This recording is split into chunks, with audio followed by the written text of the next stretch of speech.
Cigarette খাই ছাড়া দিছে আপনার মনে অনুভূতি কেমন? অনুভূতি মানে আমাকে আল্লাহ সব কিছু গেছে। হ্যাঁ, আর এখন সিগারেটে সব ফরমালিন অধীনে কোনো কিছু দেয় না। দেখা গেল সিগারেট তার মানে কি আপনি আজীবনের জন্য সিগারেট খাই ছাড়া দিছেন? না জীবনের জন্য না, ক্ষণিকের জন্য। আপনি কি এটা নেশা না পেশা? এটা নেশার সাথে জড়িত গেছে। তো নেশার সাথে জড়িত হলে আপনি কিভাবে চাচ্ছেন এটা?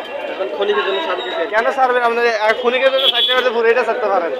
না অবশ্যই দেখো তো আমার খারাপ লাগতেছে, কারণ আপনি ঠিক আছে। খারাপ লাগে তো আপনার এটা তো ধূমপান স্বাস্থ্যের জন্য ক্ষতিকর। আপনি এটা না খাইলে তো চলে। আপনি সিগারেট লো ঠিক আছে, তা আমি আপনার কথা মানি, কিন্তু আপনার কথা সব আমার মাথার উপর দিয়ে যান। কেন? আপনি সিগারেট খান, আমার এখন মাথা ঠিক নেই। মাথা ঠিক নেই, সব মাথার উপর দিয়ে যান। তো মাথা ঠিক করবেন না, আপনি সিগারেট খাই, আপনি তো মাথায় ঠিক নেই, তাহলে সিগারেট না খাবেন।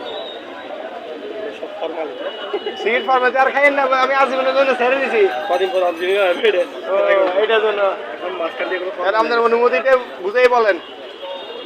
আমার অনুভূতি কি করে সুন্দর একটা মায়ের বিয়ে করবো, দুজনে বসে বসে কাম দেখাবো। সুন্দর একটা মাইয়া করি তো আপনার জীবন নষ্ট হয়ে গেছে।